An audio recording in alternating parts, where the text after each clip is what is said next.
Mabwana, maneno ya wanadiplomasia, itifaki imezingatiwa. Kwanza kabisa nashukuru na mimi kupewa nafasi hii ya kuja kuwasilisha mada hii. Tupo wengi, lakini wenzangu wameona nifanye mie. Kwa hivyo na mimi nimesema sawa, nitaeleza kwa mujibu wa muono wangu. Mwenyekiti wa kongamano, mgeni rasmi, alipokuwa anatoa speech yake, ilikuwa na wasiwasi kidogo, kwa sababu baadhi ya madondoo niliyoandika mimi alikuwa akiagusa yeye. Nikasema labda ana preempt pepa yangu, lakini nashukuru baadhi ya mambo ameniachia. Kwa hivyo nashukuru. Washiriki, mada ni mchakato na katiba mpya Tanzania na mustakabali wa muungano. Hiyo ndiyo mada. Kimsingi unaweza ukasema ni mada mbili zilizowekwa pamoja. Wenyewe wanasema 2 in 1. Kila moja ingeweza kuwasilishwa kwa siku yake na kwa wakati wake, lakini zimeunganishwa kwa sababu ya wakati wenyewe na ni sehemu ya kuadhimisha muungano wa Tanzania. Mchakato wa katiba ndio jambo lilotawala vichwa vya karibu watu wote wa Tanzania. Wapo wanaoafikiana baadhi ya mambo, wapo wanaoafikiana yote, na wapo wanaopingana, wanasema haya sio sahihi. Ukijiuliza kiini cha tofauti hizi, utakuta kwanza ni mfumo, yani structure yenyewe ya muungano. Ya pili, tofauti zetu zimejikita kwenye itikadi. Ya tatu, kwa bahati pepa yangu imetolewa, nashukuru naweza kaiona, imewekwa kwenye slide. Ya tatu ni kero za muungano, ndio zinajenga tofauti. Ya nne, nafasi ya Zanzibar katika muungano, pia ni moja katika mambo yanayojenga tofauti na fikra za watu. Jengine ni mapenzi tu ya Zanzibar. Kuna mwingine hana hata hoja, lakini Zanzibar ikuwepo. Na kundi jingine ni ushabiki wa watu. Kwa hivyo hayo ndio yanayojenga tofauti. Nilikuwa na hofu kwa nini tumefanya leo, lakini imeshakuwa justified sababu yake. Tungeweza tukasema tusubiri rasimu ya katiba itoke, ambayo kwa ratiba imepangwa mwezi ujao. Baada ya kuona rasimu ndo tungekuja tukasema hili silo, hili hivi. Lakini wenzangu wakasema hapana, kuna sababu muhimu, watu wanatakiwa waandaliwe na mapema kisaikolojia na kifikra kabla ya rasimu yenyewe. Kwa hivyo kwa mantiki hiyo naona kongamano hili linafaa. Fikra zinazotawala watu zinaegemea, wazungu wanaita inclination, na mawazo ya mtu binafsi. Mchakato basi. Mchakato, mgeni rasmi yeye ameanza toka kutunga sheria, lakini mimi nitaanza mchakato pamoja na zile sehemu mbili za mwanzo, lakini nitaanza mchakato kwamba umegawika hatua 3. Hatua ya kwanza, mbali ya zile zilizotutangulia, ni ukusanyaji wa maoni, ambao hatua hiyo imekwisha. Hatua ya pili ni bunge maalum la katiba, ambalo baada ya mabaraza tutakwenda huko, na hatua ya tatu ni kura ya maoni. Mambo yote haya yametawaliwa na filosofia mbili tu. Moja ya legal process na ya pili ni political process.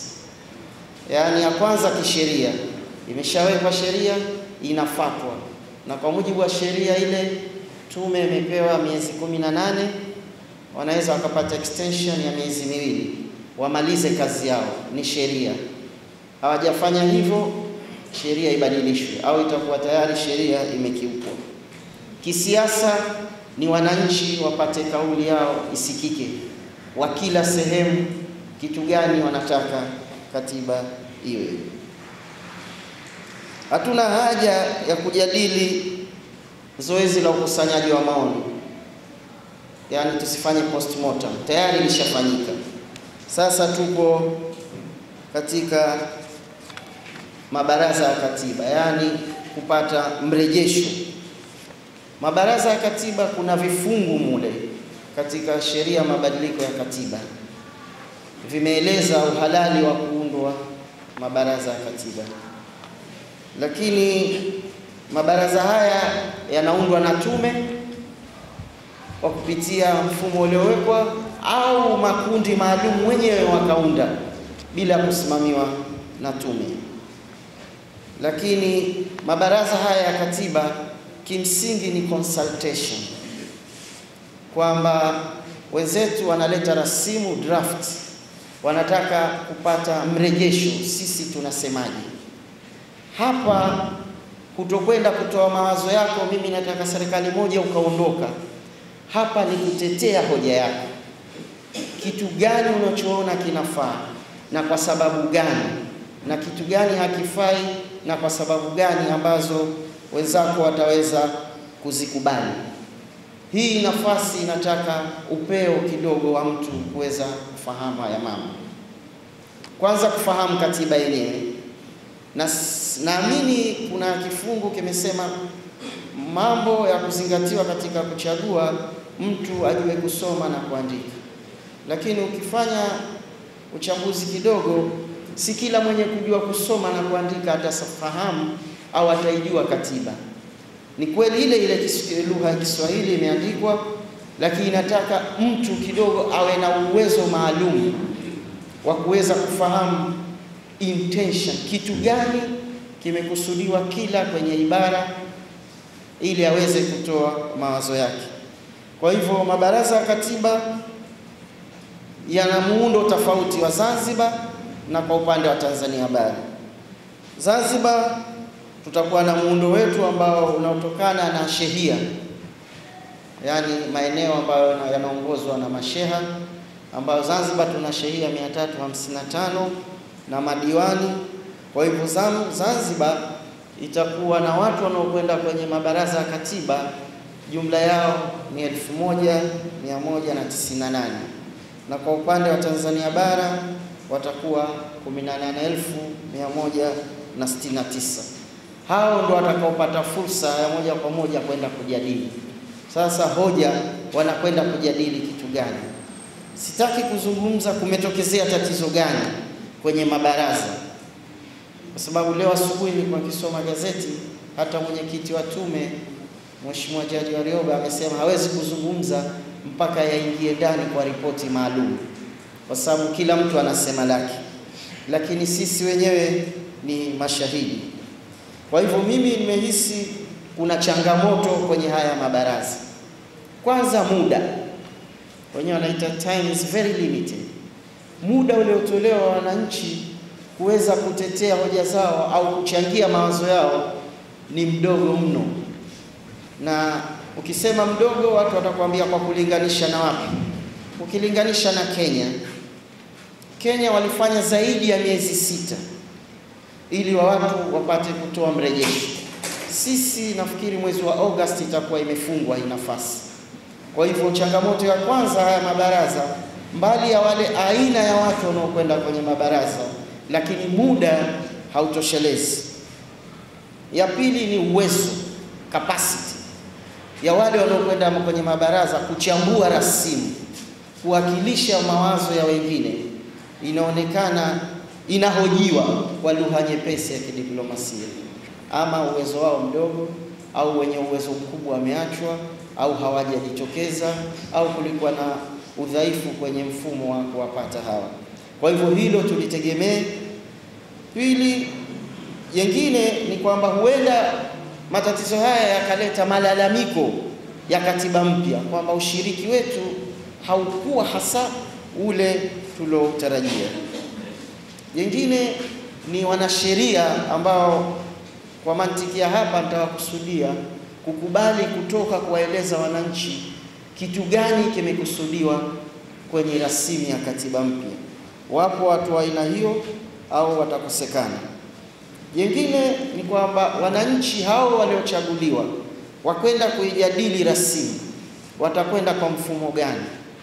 Watachukua katiba kongwe na katiba mpya kwa kulinganisha hili lipo au hili halipo, au rasimu itajadiliwa kwa misingi ambayo Mheshimiwa Mwanasheria Mkuu ameieleza? Hatujui wananchi hao wanaokwenda wameandaliwa vipi na watalinganisha vipi. Ukilinganisha na katiba iliyokuwepo, na wasiwasi zile kasoro zinaweza zikaletwa mbele au ukakosekana muono maalum. Sasa nani atafanya kazi hii? Nafikiri ni wanasheria wangelijitokeza katika kila maeneo, kila kifungu au kila ibara itakayoelezwa kuifafanua kwa watu wa kawaida ili waifahamu, kwa sababu hao wanaokwenda kwenye mabaraza ya katiba, ikiwa hakutotokea mwongozo mwingine wa kuwaondoa, basi hao ndio wawakilishi wetu. Kwa hivyo tunaweza tukawakataa au tukiwakubali, ndio hao, kama hakuna mwongozo mwingine. Kwa hivyo mimi ninaomba tuwajenge, wafahamu kitu gani kinachotarajiwa na wananchi wengine. Mheshimiwa Mwenyekiti, nitakwenda kwenye bunge maalum la katiba. Bunge maalum la katiba nao limewekwa kwa mujibu wa sheria. Kuna kifungu cha 22 cha sheria ya mabadiliko ambayo nimeona tumetiliwa kwenye plastic bag zetu, kinaeleza bunge maalum. Kwanza tufahamu, hili sio kama bunge la baraza la wawakilishi. Hili ni bunge maalum la katiba, litakuwa hai kwa mujibu wa muda wake uliokuwepo kujadili mambo ya katiba. Ikimalizika hilo, na bunge hili linaondoka. Sasa nani wanakwenda ndani ya bunge maalum? Kwa mujibu wa sheria nitanukuu, lakini kuna hofu imezuka. Kwanza, wabunge wote wa bunge la Jamhuri ya Muungano, hawa kwa kuwa mbunge tu watakuwa tayari wajumbe wa bunge maalum la katiba. Wajumbe wote wa baraza la wawakilishi, bila kujali vyama vyao, wao watakuwa tayari wamo tayari, yani washavaa jazi, wanasubiri uwanja ili wacheze mpira. Lakini katika bunge maalum baadaye Mheshimiwa Rais anapewa nafasi ya kuteua wajumbe 166 ambao watatoka katika asasi zisizokuwa za kiserikali, asasi za kidini, vyama vya siasa. Ijapokuwa kuna hoja vyama vya siasa tayari washaingia, kwa sababu huwezi ukawa mwakilishi, huwezi kuwa mbunge isipokuwa uwe umedhaminiwa na chama cha kisiasa. Kwa hivyo wewe tayari ni mwanasiasa, alafu unaongeza wengine 160 katika hawa, unasema wanaingia ndani ya hili bunge. Kwa hivyo utakuta wanasiasa tayari wameanza kutangulia zaidi. Kwa hivyo watu wanahoji, kwa nini wanasiasa wanapata mazingatio mara mbili? Wanaotoka taasisi ya elimu ya juu, kuna makundi yenye mahitaji maalum, vyama vya wafanyakazi, jumuiya ya wakulima na wafugaji, na kikundi chengine chochote chenye malengo yanayofanana. Hoja ya msingi ya kisheria ni kwamba kuna rules. Kigezo gani cha kuwapata watu wa aina hii? Kwa uzoefu, sawa, kwa itikadi, elimu yao, au huyu mnaamini ataniunga mkono jambo langu. Kwa hivyo utakuta hili bunge maalum linaanza watu kulihoji. Kwa hivyo lina changamoto.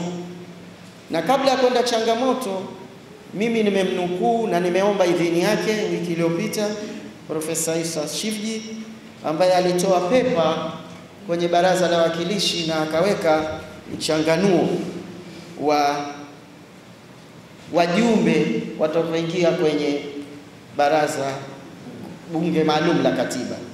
Mkitizama ukurasa wa 3, japokuwa hati ni ndogo, ule ndio composition na yeye amekwenda mbali mpaka akaonesha idadi katika watakaoingia wote. Kwa hivyo utakuta mimi sitolizungumza kwa sababu nimeweka mpaka source nimeipata wapi. Kwa hivyo kila mwenye macho ameitizama ataona. Lakini anavyosema yeye, katika 100% tayari 71% ya wabunge watakaoingia bunge maalum ishakuwa imeelekea upande kwa mujibu wa shifti wa chama tawala. Alafu anasema 26% ndio itakuwa inatoka kwa chama cha wapinzani, na katika hawa 66% itatoka Tanzania bara na 34% itatoka Zanzibar, na 4% tu ndo katika wale 166 ambao hawajafungana na itikadi au chama chochote. Kwa hivyo watu wanahoji kwa nini tumetangulia kufanya hivi. Kwa hivyo ule muundo au composition ya bunge tayari inahojiwa.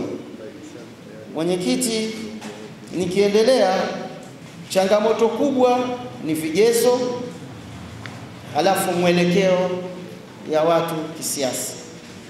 Hatua ya 3 katika mchakato huu ni kura ya maoni.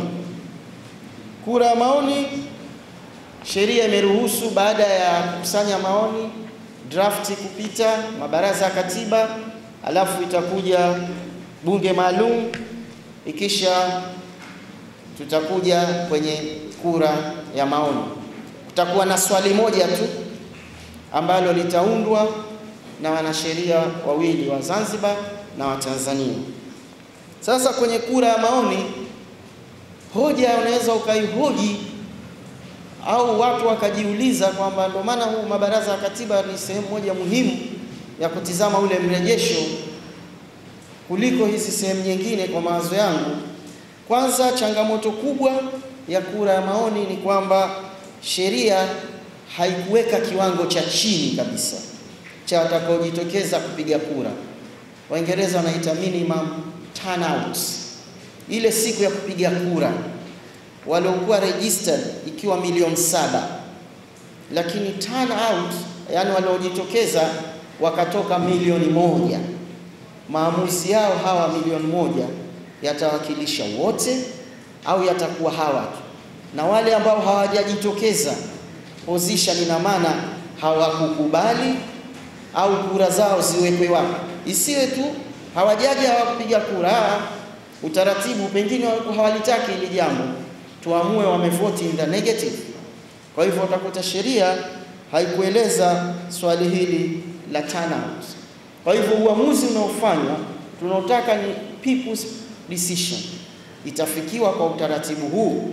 Kwa hivyo hii ni eneo la kuweza kuhoji, ama maamuzi yanaweza kufanywa na watu wachache.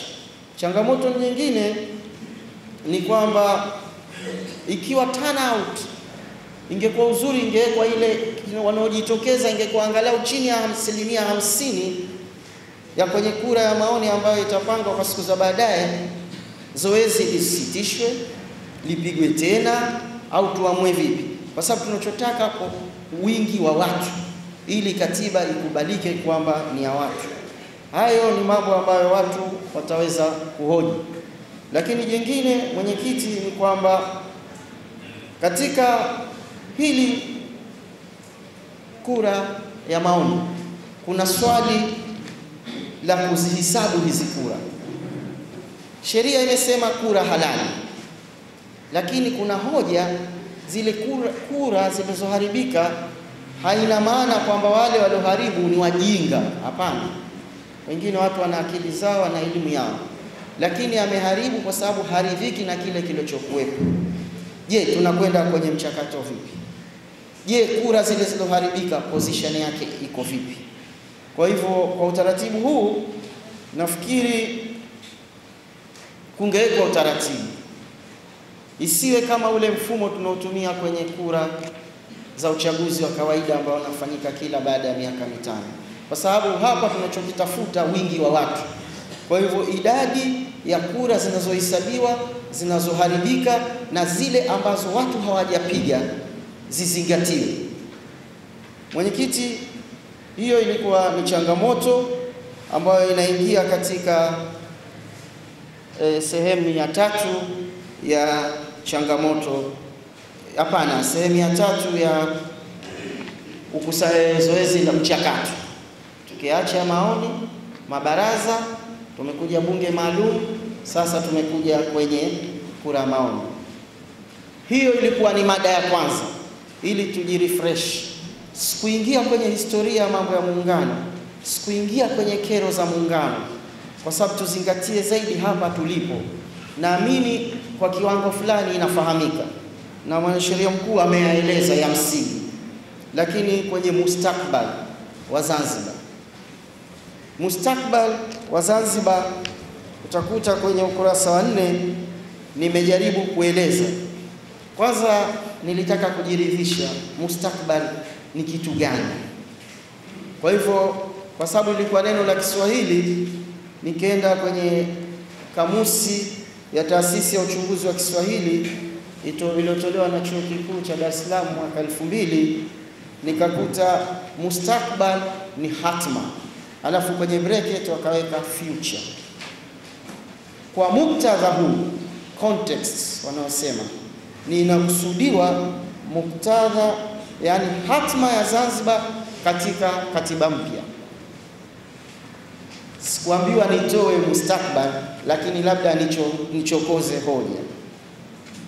Mustakbal wa Zanzibar katika katiba mpya ya Jamhuri ya Muungano wa Tanzania uko vipi? Uzuri wananchi wakafahamu, na hapa ndo kwenye msingi ya mada ambayo tunayokwenda nayo sasa hivi. Lakini unajiuliza maswali mengi kufika swali la mustakbal, na mimi sitokwenda kusema, lakini nitajibu kwa mfumo wa maswali. Mawazo yangu binafsi, mustakbal wa Zanzibar ni vigumu kuwapata Wazanzibari wote wakawa na mustakbal mmoja. Lazima Wazanzibari watagawika. Kwa nini watagawika? Sababu nitazieleza. Kwa hivyo huo mustakbal wa Zanzibar, mwenyekiti, mwisho unajiuliza upo wapi? Mustakbal wa Zanzibar, wapo ambao wataamua mustakbal wa Zanzibar kwa kutizama sura ya muungano tu, basi ndilo lilowakera wao. Kwa hivyo hao watagawika. Mustakbal wa Zanzibar muungano, wanaotaka watasema, wasiotaka. Kwa hivyo huwezi ukapata mustakbal wa Zanzibar wote ukawa ni mmoja. Wa pili, wapo watakaotizama mustakbal wa Zanzibar kwa kuangalia idadi ya mambo yaliyomo katika muungano. Je, yaongezwe au mustakbali wao yapunguzwe? Kwa hivyo hoja zitakuwepo hapo, na huenda wakaamua kwa kutizama hapa tu. Mustakbali wa Zanzibar, wapo watakaotizama kwa kutumia kero za muungano tu, ndio basis ya argument yao. Mustakbali wa Zanzibar uwe kwa mujibu wa kero za muungano, lakini argument hii itakuwa nyepesi. Jana alikuwa nasikiliza bunge, Mheshimiwa Samia alikuwa akifunga mjadala, akasema katika kero za muungano zote zimebakia 4 na hizo tunaelekea kuzitatua. Sasa wewe ukiegemea argument yako kwa kero za muungano, zikitakuwa mzuri labda kwa ile serikali zikiwa 3, wengine wanasema hapana 2, wengine 1. Ndio maana nikasema Wazanzibari watatofautiana, si rahisi kuwaunga kwa misingi hii. Wapo watakaotizama mustakbal wa Zanzibar, nani katoa hoja, yani hawa opinion makers au influential persons. Fulani kasema, watu wataiga, kwa hivyo na yeye mustakbal wake utakuwa pale pale, ambao hili pia litakuwa ni kundi dhaifu, itakuwa mtu hakutoa fikra zake. Alafu mustakbal wa Zanzibar, wapo watakaotizama kwamba Zanzibar kutoshirikishwa katika maamuzi ya muungano. Kwa hivyo ikiwa tutashirikishwa, basi mambo yapo sawa. Hivyo ni vigezo. Watatizama mustakbal wa Zanzibar kwa kuangalia kushirikishwa au kutoshirikishwa kwenye maamuzi ya muungano. Wapo wataangalia mustakbal wa Zanzibar kwa mambo ya kihistoria, kiutamaduni na kijamii. Hawa ndugu zetu tumechanganya damu, tunafanya biashara. Kwa hivyo hatuwezi tukasema basi. Kwa hivyo huwezi ukawaunga Wazanzibari wote kuwa na mustakabali mmoja. Wapo wataangalia mustakabali wa Zanzibar kutokana na implications, matatizo yatakayotokezea kama muungano haupo. Hapa kutakuwa na kundi hili, je, katiba mpya itafanya vipi? Kwa hivyo wapo watakuangalia mustakabali wa Zanzibar. Wapo wataangalia mustakabali wa Zanzibar kwa kufikiria hili zaidi itakuwa na sheria, athari zitakazoifika katiba ya Zanzibar kutokana na katiba mpya. Itakuwa hivi hivi, hadhi yake itakuwaje? Kwa sababu sasa hivi hoja katiba ya Jamhuri ya Muungano na katiba ya Zanzibar zipo sawa, wanasema et par. Lakini je, inaweza ikaathiri moja ikaonekana kubwa, nyingine ikaonekana ndogo? Kwa hivyo wapo watakaoangalia hoja hii. Wapo watakaoangalia mustakabali wa Zanzibar kwa kuangalia hadhi ya katiba ya Zanzibar na Zanzibar yenyewe itakuwaje. Kwa hivyo watu watagawika tu. Theory yangu watagawika, kuwaweka pamoja ni vipi. Kwa hivyo mwenyekiti, hivyo ni vigezo ninavyotizama mimi Zanzibar itakavyokwenda kwenye hizo hatua nyingine. Kwa hivyo hawa waliokuwa kwenye makundi wanaokwenda kwenye mabaraza ya katiba, naamini wataongozwa na mambo haya. Watakaokwenda kwenye bunge maalum, naamini hivi, na watakaokwenda kwenye kura maoni watatawaliwa na mambo haya. Sasa hivi vigezo sijui vitaondoshwa au sijui kitatawaliwa kitu gani. Mimi nimetoa hitimisho mwenyekiti, kwa sababu una muda umeshaniashiria unakaribia ukwisha. Ni vizuri Zanzibar tukaweka misingi. Siku moja nilialikwa kuzungumza kwenye mambo ya television. Kufika semi television gani na lini, siku za nyuma tu. Kufika na mkuta yule anaendesha kile kipindi ana karatasi hapa, nikachungulia. Nikakuta tayari ana conclusion. Nikamuuliza, wewe mada hatujajadili, hii conclusion umeipataje? Kwa sababu conclusion inakwenda na basis of the argument. Tunajadili kwa facts zilizokuwepo, baadaye tunafika hitimisho. Lakini wewe mbona una hitimisho? Wewe acha tu bana mambo ya watu. Sasa sijui tutakapokwenda tutakwenda vipi. Zanzibar tutakwenda na predetermined position kwamba lazima serikali tatu, lazima mambo haya ya muungano yaondoshwe, lazima Zanzibar iwe dola. Sasa tukienda msimamo huo, theory za kitaalamu zitatusuta kwa sababu anasema mjadala, kuna rules of discussion, kuna taratibu za mjadala. Tuwe tayari kuchange position kwa mujibu wa facts, kwa mujibu wa rasimu itakavyokuja, kwa sababu hatujaiona rasimu ikaja vile tunavyotaka, ikaja vile tusivyotarajia. Position yetu itakuwepo vipi? Katika haya makundi ndio yagawa kwenye vigezo, ikiwa kuna kundi interest zake zimo, kuna kundi interest zake hazimo, je, position ya watu itakuwa vipi? Tunakwenda tayari tushakwenda msimamo au tutakwenda kwa mujibu wa rasimu ya katiba ilivyo? Hapa ni pagumu. Ndio hiyo hadithi niliyosema, mtu ana conclusion kabla ya discussion yenyewe haijafanyika. Kwa hivyo hapa ndo ninajenga hoja, nina justify kwamba mustakabali wa Zanzibar utaongozwa na vigezo hivi. Lakini vipi watu wa Zanzibar waamue ni maoni binafsi kutokana na rasimu itakavyokuja, kwa sababu hatujaiona. Hapa tunachozungumza ni maoni. Rasimu itaturidhisha au haituridhishi, yale ninayoyataka yamo au hayamo, ndio utatumia haki zako za kisheria zilivyokuwepo.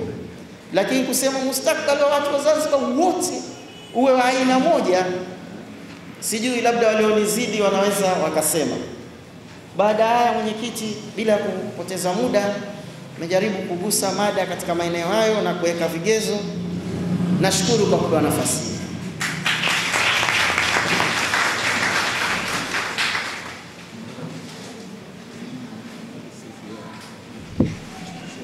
Nakushukuru sana Bwana Ali Muki, mhadhiri kutoka Chuo Kikuu cha Zanzibar.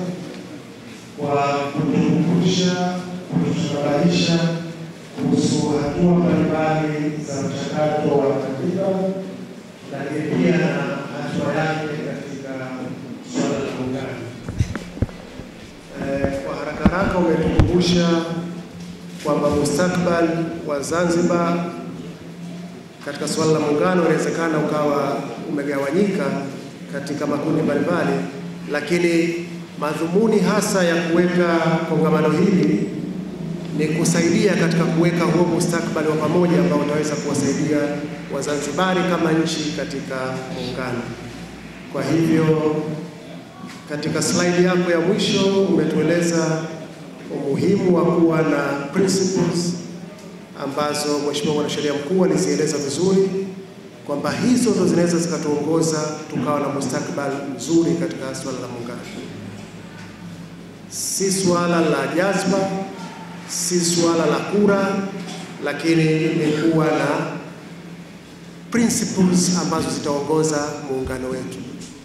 Zimeelezwa vizuri kabisa.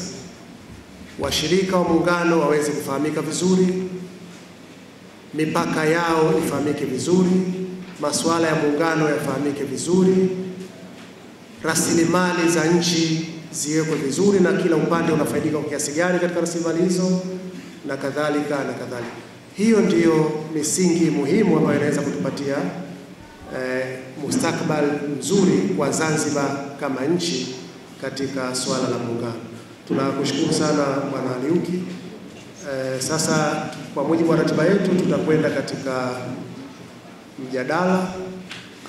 Naomba watu ni wengi na pengine wengi wangependa kuzungumza.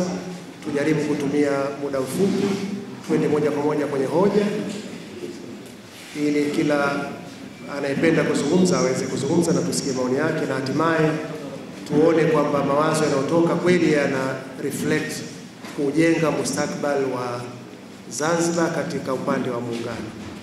Karibuni. Karibu Sheikh. Apili na Wazanzibari wenzangu, nasema kwamba Khalid Said Kwiji natoka VUK. Nasema kwamba pamoja na maelezo mazuri ya mtoa mada wa pili Mheshimiwa Bwana Aliuki kwamba hatutapata mawazo mamoja, watu watagawika kimtazamo, lakini bado nasema mawazo ya wengi yatawale. Tujenge ustaarabu wa kuheshimu mawazo ya walio wengi. Hili nadhani lituongoze.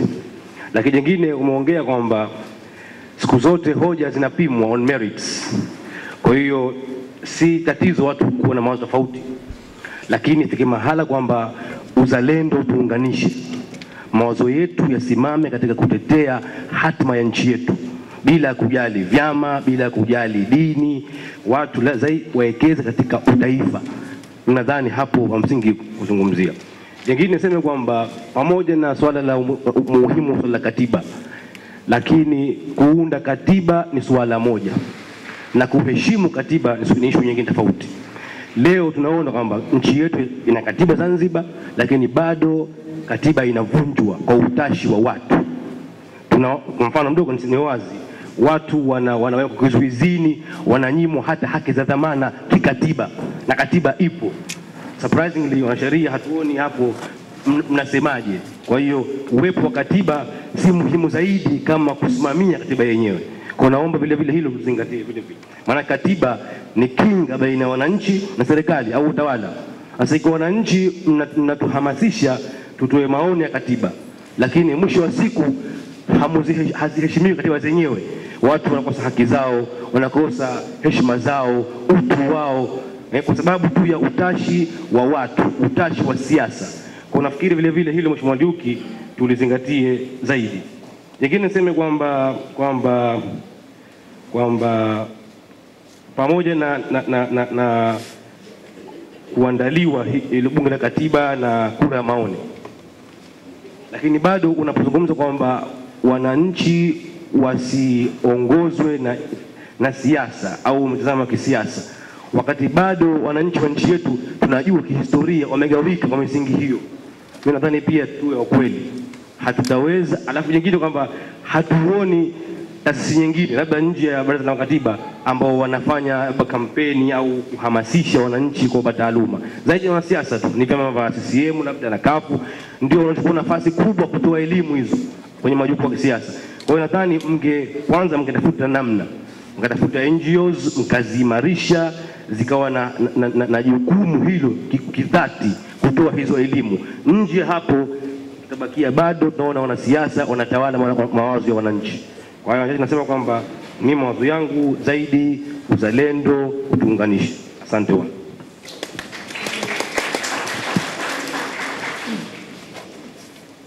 Asante sana ndugu mwenyekiti. Jina langu naitwa Juma Hamis Ali, mwanafunzi wa sheria Migration and Refugee Law Chuo Kikuu cha Dar es Salaam Master. Ndugu mwenyekiti, katika mchakato mzima wa mada hasa nimemuomba, ingawa mada imewasilishwa na Bwana, lakini nachukua fursa hii kumuomba mwanasheria mkuu wa Serikali ya Mapinduzi ya Zanzibar aweze kunitoa wasiwasi juu ya hofu yangu hii. Nafasi ya katiba ya Zanzibar juu ya swala zima la kupatikana kwa katiba ya Tanzania. Sababu je, kwa baadaye tutakuwa na katiba hizo ipi ambayo itakuwa ina prefer hiyo katiba mpya au katiba ya Zanzibar ambayo na je, katika system nzima ya upatikanaji wa katiba mpya kutakuwa na haja ya kufanyia marekebisho katiba ya Zanzibar? Na ndio mwanasheria mkuu kwamba process nzima ya kubadilisha katiba ya Zanzibar kwa athari zinazopatikana katika katiba hii ya Tanzania unaweza kukwamisha kupatikana katiba mpya ya Tanzania. Kwa hiyo hofu yangu hiyo juu ya swala zima la mustakabali wa katiba ya Zanzibar, kutakuwa na haja ya kufanyia marekebisho, na kama haitafanyika marekebisho katiba ya Zanzibar, katiba ya Tanzania hiyo mpya itakuwa iko katika hali gani? Asante sana. Tunakushukuru.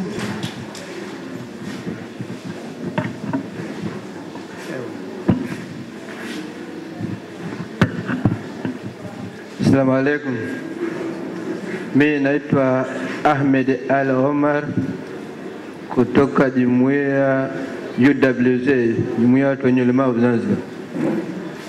Kwa kweli sioni, kwa hiyo sitakuwa na reference nyingi na siwezi kufuatilia, kwa sababu kila tunapokuja kwenye vikao tunaomba angalau tutengenezewe CDs tukasikilize nasi tupate kutoa maamuzi. Lakini nilikuwa na maswali kidogo. Swali moja kwa mwanasheria mkuu, kuna neno ambalo kwamba kila siku linatumika linanikereketa sana, ili neno jazba. Kwa nini kuwe na neno jazba?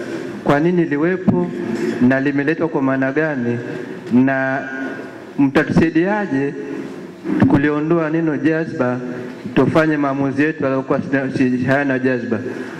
Na mara nyingi tunaona jazba tunavyotafsiri linasababishwa na wanasiasa. Je, nyie mliokuwa si wanasiasa, watu wa sheria wa juu, mtatengenezeaje vipindi vitatusaidia sisi kwamba tusio tunatawaliwa na jazba, na hakuna vikundi mbadala isipokuwa ni watu wa siasa? Kwa hiyo mtusaidie hilo, tuondoe, tuone nini kinachosababisha jazba katika nchi yetu na kwa nini kunamuliwa mambo kwa mujibu wa jazba. Kwa asante mwanasheria. Naomba CDs kwa wanasheria zituongoze na sisi wasiona tukasikilize. Naomba mtu ile wa nyuma.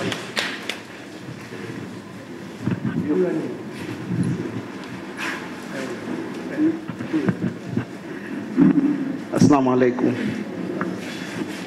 Jina langu naitwa Almas Mohamed, natokea Zanzibar Youth Forum. Mwenyekiti, awali kabisa mimi nilianza kujikoroga, lakini kulikotokana na kukorogwa na wasilisho lililofanywa na mtoa mada wa pili ama mtoa mada wetu, mwalimu wetu Bwana Aliuki, nilipokuwa naangalia anwani ya hii pepa ambayo amewasilisha, hasa sehemu ya pili ilikuwa imeandikwa mustakbali wa muungano, lakini tulipokwenda ndani tukakuta kitu mustakbali wa Zanzibar, different kutoka kile ambacho kilikuwepo kwenye anwani ya mbele kabisa. Lakini pia linakuja swala, tunajadili mustakbali wa Zanzibar, mustakbali wa muungano, ama mustakbali wa Zanzibar katika muungano. Nadhani hivyo ni vitu vitatu tofauti. Lakini katika mchango wangu, kama nilifuatilia vyema utangulizi uliotolewa na mwanasheria mkuu, basi hakuna sababu ya kuhofu sana, kwa sababu sio wingi utakaozingatiwa, lakini nadhani nguvu ya kitakachosemwa ndio itakayozingatiwa. Kwa hivyo katika kujipanga kuelekea kwenye hilo, bila ya kujali ushawishi mkubwa wa wanasiasa ambao utakuwepo katika hatua hii ya mabaraza ya katiba, lakini pia katika hatua ile ya bunge la katiba, bunge maalum la katiba, basi ni vyema sisi watu wa asasi za kiraia tukachukua nafasi yetu kwa kuanzisha mabaraza ya katiba. Tumekushaona mabaraza ambayo sasa hivi yanaelekea kuundwa. Kwa kweli sote ni mashuhuda, vurugu tupu, na hatujui hao ambao wanatarajiwa katuwakilishe huko wataenda kusema nini, kutokana na yale ambayo awali tulikushayasema kwamba yalitawaliwa na jazba za kisiasa. Lakini jengine ni kwamba wakati fulani niliombwa nikafanya wasilisho na mimi, lakini kwa asasi za kiraia, katika kuwaeleza dhima yao kwenye huu mchakato wa kisiasa. Nami nilikuwa nawaambia kwamba wakati tunakwenda kwenye hili, asasi za kiraia ziligawika katika mitazamo, pamoja na kwamba katiba ni suala la watu wote, lakini wengine waliliangalia hili kisiasa zaidi, wakashindwa hata kutia pua zao kwenye hili na wakakaa nyuma kabisa, ukiachia asasi chache sana za kiraia ambao zilifanya kazi hiyo. Ingawa wengine yaliyowakuta sote tumekuwa pia mashahidi wa hilo, lakini wengine wakaogopa. Kwa hivyo hata ile role ya civil society katika hili ikawa ndogo sana, tukawaachia wanasiasa wawapotoe wananchi, wawapeleke kule wanakotaka wao wananchi. Sasa hapajachelewa, kama ulivyosema mwenyekiti, nadhani tuna nafasi sasa ya kujipanga upya. Anasema Mheshimiwa Kikwete na maneno yake, anasema kwamba tulijaribu, tumethubutu, tumeweza, tunazidi kusonga mbele. Lakini wakati mwingine kinyume chake ni kwamba unaweza ukathubutu, ukashindwa, ukarudi kujipanga upya. Sasa tuchukue hiyo kwamba sisi turudi kujipanga upya, hasa kheri itatusaidia kuona kwamba tunawakilisha vyema Wazanzibari katika hili. Lakini jengine ambalo nilitaka nilizungumze katika changamoto ambazo uliziorodhesha Bwana Aliuki kwenye wasilisho lako, hasa katika wakati ule wakwenda kwenye referendum, kura ya maoni, ni kwamba kuna changamoto nyingine kubwa sana, pengine labda haijazungumzwa sana, ile kwamba tunakwenda pale kuamua. Na bila shaka sisi tushakuwa wazoefu wa kura ya maoni kutoka katika ile ya mwaka 2000 tulioifanya hapa Zanzibar. Tunaletewa swala moja tu, na swala lile likishaulizwa jawabu yako ni ndio ama hapana, hakuna zaidi ya hapo.